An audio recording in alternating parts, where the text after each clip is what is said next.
Yo, what's going on, everybody? It's your boy Thomas checking back in with you guys.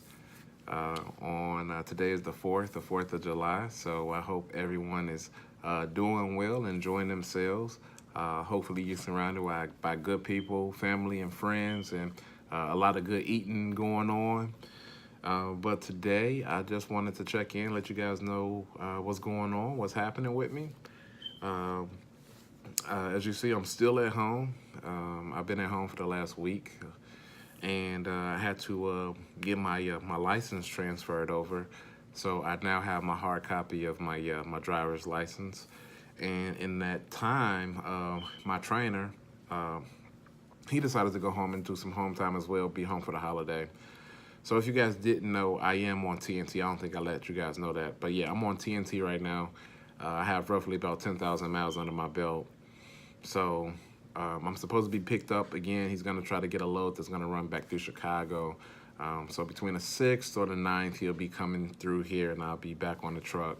So next time I check in, I'll be on the road and probably do a couple of videos from the truck. All right, so today's video is I wanted to discuss my PSD training to TNT training. So as far as where I'm at today, like how's my process been, and how am I, liking TNT or whatnot. All right, so for PSD, I'm gonna start back from the beginning as far as the pairing up with your trainer or instructors or whatever you want to call them. So from the first week, you remember when you were doing those WBTs. After you completed the WBTs, they had you take 2 surveys, and one of those surveys was a survey that some type of metric system that they're using. That's a study on some of your likes, dislikes, or whatnot, and they are comparing and trying to match you up with the trainer that they feel that it'd be a good fit for you as far as your personalities go. And I gotta say that some people had bad experiences with it.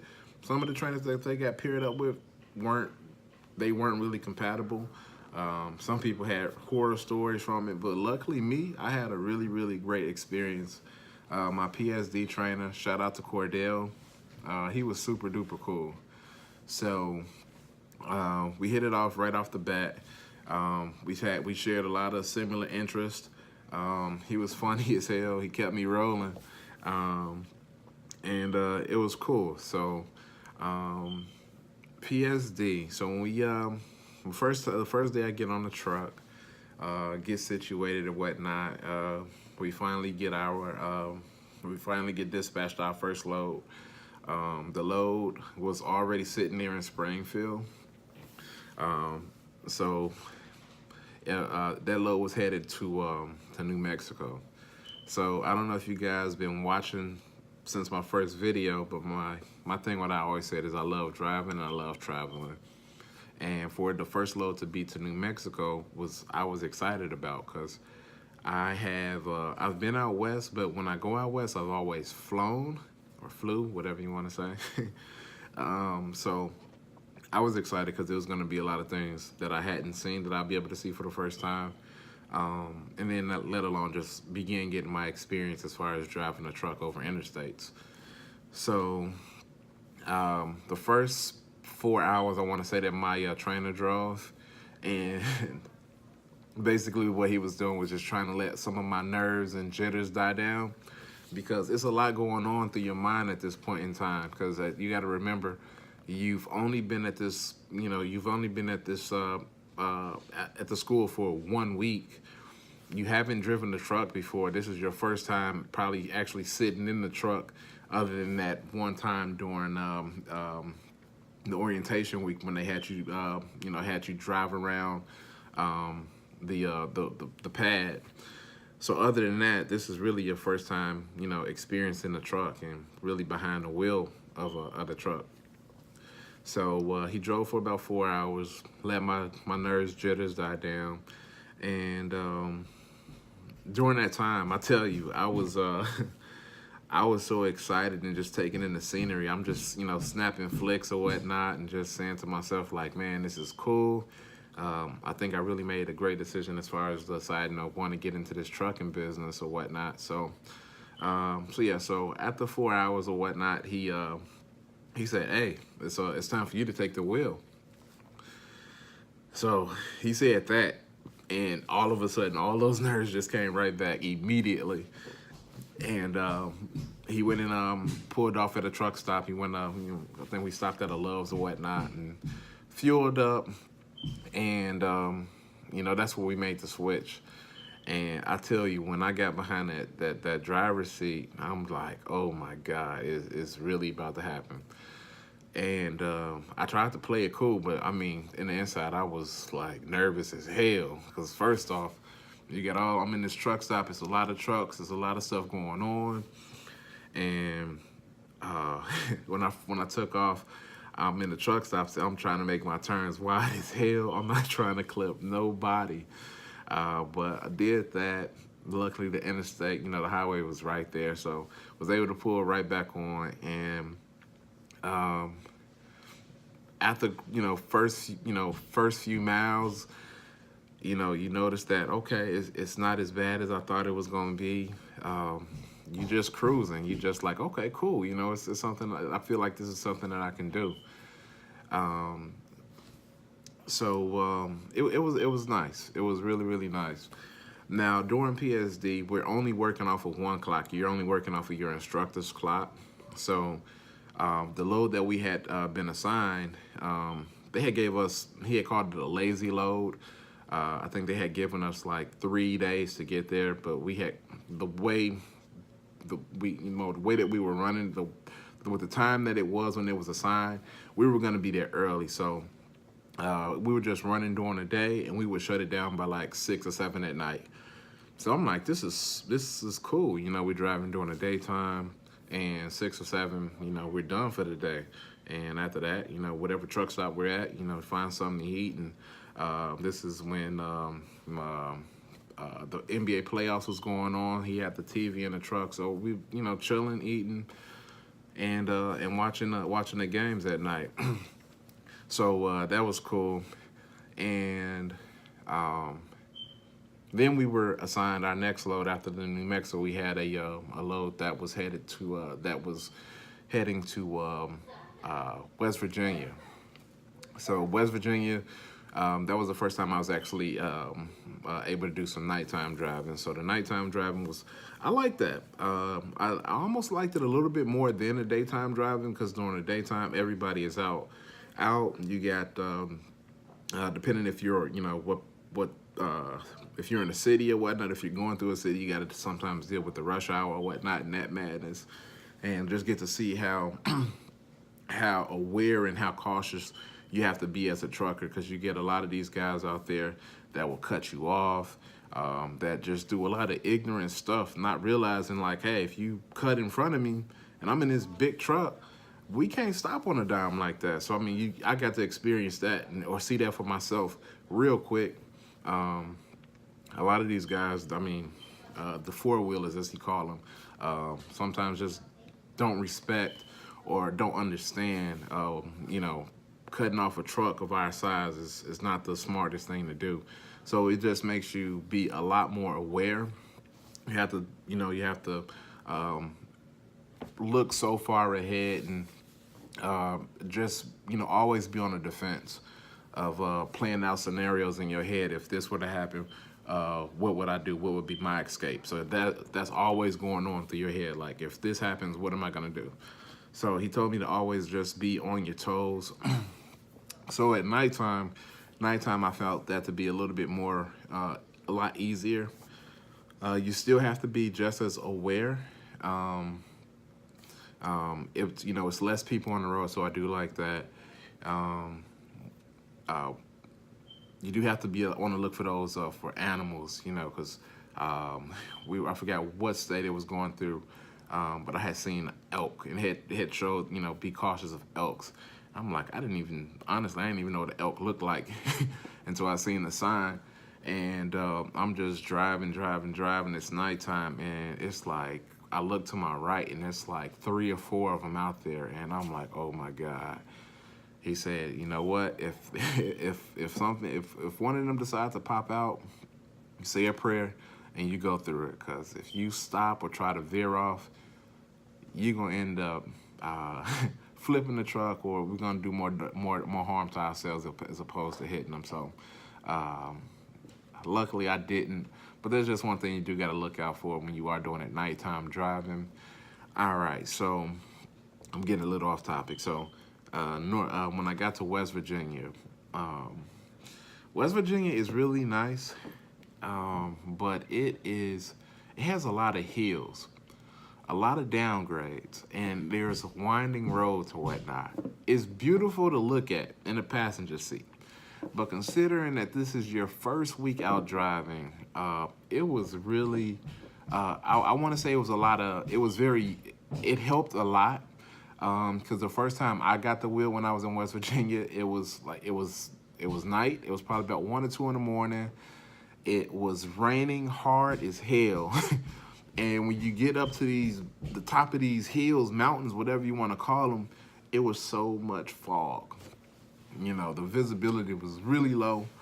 And he's just like, do you feel like you can make it through? You know, do you want to pull over? He's like, I think you can make it through. So it was like, you know, we cut cut the speed down. I think we was doing like probably 30 miles per hour. We hit the hazards and was just, you know, just making our way on through. So I was nervous that whole time. That was way too much for me. First week out there, going through these mountains, downgrades. I think the first one I went through, and this is my first week, keep in mind, it was like a 7% downgrade while it's raining. So I'm like, I'm about to have a heart attack. But he like, you got it, you got it. He was, just letting me know that, the situation isn't as bad as it may look. And although that sounds easier said than done, it wasn't as bad, I was able to get through to it. We made it down the downgrade safely, and I learned how to use those jakes or the engine brakes very well. So that was really nice. So those are just some of the trips doing PSD. So like I say, it's not really that hard. PSD was relatively pretty easy if you ask me. It lasts about 2 weeks. Some of my guys I went to class with or who came out the week that I did, we stayed in touch. So yeah, that's one thing I do recommend. Whether it be your roommate or just somebody you met during that orientation week, it's nice to keep in touch with some of those people. Just check in on them, let them know how their experiences are, and you guys just kind of compare, what you've learned or what you've seen. Yeah, so it gives you someone else to talk to when you're on the road, and someone that can also understand what you're going through. Because you call back home, you can you went down a downgrade. They don't really understand what a downgrade is, but whatever whatever. It's cool to just keep in touch with those guys. But yeah, so I stayed out there about a week and a half, and we made our way back to Springfield, Missouri. After that, we spent 3 or 4 days at the practice pad. He's teaching the back end maneuvers, and that was it. I felt I was ready, ready to go ahead and test out. He scheduled a date, and test day came about. I was nervous. Stayed up the night before, making sure that I had that pre-trip down. And that's another thing on PSD. We had just to go back a second, there was quite a few people that were there at the campus inn that had been there for an extended period of time, I'll just say. And a lot of them were nagging about their trainers, like their trainers weren't informative, or they wasn't doing a pre-trip with me and all this, and they had so many excuses as to their trainer. But you gotta take some accountability for yourself. If your trainer is not as one-on-one or as willing to do something, sometimes you gotta step up and just force the issue. if you're not doing a pre-trip, let your trainer know, like, hey, before we take off this morning, let's go do our pre-trip. You know, you got to kind of just take the initiative to, you know, show that you're actually trying to learn how to do this. But yeah, so getting back to it, the night before my testing out, I stayed out. I probably stayed out to probably about 1 o'clock in the morning on the little practice truck that they do have out there at the campus inn. I had one of my first roommate. We went out there and went over that truck like 3 or 4 times, and by the time we left, we was like, okay, I got it. So that was one thing I was really worried about. The backing maneuvers, I had felt really good about. When I was on the practice pad, I was doing really good. I had picked it up pretty fast.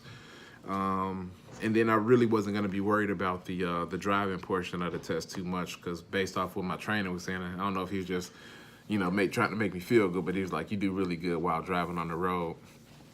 So test day came about, and lo and behold, what do you know? Your boy trifecta. So yeah, I got a trifecta. On the pre-trip, you know that you can be assigned, whether it be the engine, it can be the driver's side, the coupling, the trailer. Well, I got lucky. I was the lucky one to have been given the whole truck. So luckily, all of that practicing, all that going out and going over this truck paid off, because I had to do the whole truck. And I got 85 out of 90 on there. So I missed 5 things. I don't know how. I missed mud flaps twice, but I did. And just being nervous, I forgot when I was doing the end cap, I forgot to go over the defroster, and it was something else real small that I missed. But 85 out of 90, which was really good. My backing up maneuvers, I didn't get any points, and my driving was I forgot how many points I got doing the driving, but I did really good. So to say the least, so big shout out again to my trainer Cordell. He did a really good job preparing me to pass that test. Now TNT. TNT, again, I had to get a new trainer. Unfortunately, my PSD trainer he only did PSD. He felt like TNT is too much. He only does 1 a year, and his prior student was the lucky one that that was able to do PSD and TNT. So my new TNT trainer, his name is Mike. He's a cool guy, but we've been rolling. TNT is way different than the PSD. TNT is non-stop driving. It is non-stop driving. The truck is always rolling. If we're not fueling up or just stopping to get something to eat, we are rolling. So I would say we run our 11 hours. We run them until it's time for someone to switch. So my trainer, he likes to do night driving, which was cool with me. But sometimes it don't work out like that. Sometimes you know, just based off some of the loads, sometimes they're gonna switch. So yeah, so when you are in that back, when you're not driving, be sure to try to get some rest, go back there and try to sleep. It is a little hard at first, trying to sleep while that truck is moving, but after you come off of doing 11 to 12 hours worth of driving, and it's been you've been dealing with downgrades and winding roads and construction and whatnot, trust me, when you get back to your bunk, it's pretty easy to fall asleep. So you'll get used to sleeping on that bunk. But yeah, I'm about 10,000 miles in right now for my TNT. When I get back and knock out that other 20, and I'll be on my way. Now, after TNT, am I going lease? Am I going company? I don't know yet. I've been going back and forth in my mind. I thought I knew what I was gonna do. But now just talking to other people, being able to see things for myself, I think I may have just confused myself even more. So hopefully by the end of TNT, I will know what I want to do. And I guess that'll just be a separate video as far as when we get to that point, what I'll do. Am I going lease or am I going company? But I'm gonna end it here. This video is going on a little bit too long. We're a little over 20 minutes. So I hope you guys have been enjoying what I've been putting out. If you do have any questions for me, I know I've been receiving a few emails or whatnot with some questions, and I guess I may do a separate video of that. Was some of the questions that I've been accumulating, and I put that into one video. But yeah, if you have any questions, put them in the comments. I do try to respond, and we can go from there. So I am checking out. Again, just happy 4th to you guys. Enjoy yourselves, enjoy your day, and as I always say, stay safe, stay blessed. Peace.